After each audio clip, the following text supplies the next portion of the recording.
So, Clint, tell me your overall reaction to what you just learned out of this report.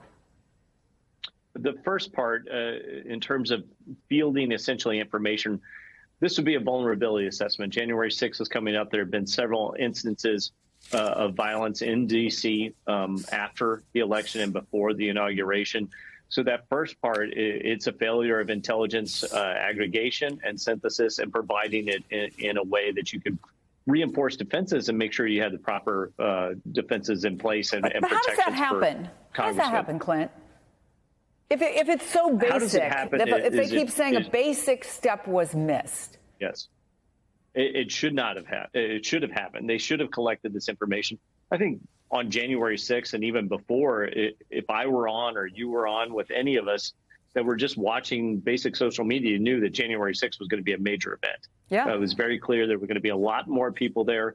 In fact, a lot of the folks that were part of the January 6th hearings said they knew just from looking at their own cell phones and social media feeds that it was going to be a major event. So this is a significant mistake, and intel collection and defense was not done in a very sufficient way. Contributing to that is if they did have confidential human sources, CHSs, that could have provided some insights on that, that should have also preempted the FBI to do this sort of an assessment in advance of January 6th, meaning they should have been able to do a vulnerability assessment for this event, planned accordingly, and provided insights both to the law enforcement at the Capitol that day, the Capitol law enforcement, but also just throughout the region from federal to state to local. That should happen.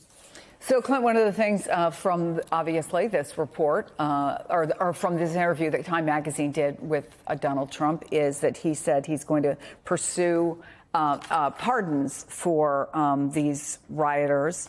What message do you think the pardons, even if they are for nonviolent offenders, would send? I think it confuses what the rule of law is versus what personal preferences might be for anyone who's in charge at the time.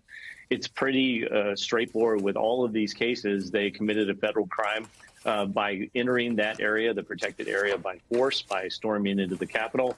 Many of these individuals pled guilty. You know, they didn't even go to trial. So to be pardoned for something that they even admitted guilt to is just very difficult, I think, for Americans to understand what the standard is. And it also creates more, I think, confusion in the future about what political leaders or what law enforcement officials do or say while they're in their appointed roles, and then what is justified according to the law. So this will create a lot of tripwires potentially down the road where somebody says to mobilize, maybe an elected official, maybe an appointee, and maybe someone at a state level does the same. You have a major incident with violence. In this case, we had someone killed inside the Capitol. And then where is that line in terms of mobilization and incitement to violence and then actual committing violence and who's culpable for it? So it really complicates what the law is and what the statutes are in terms of enforcement.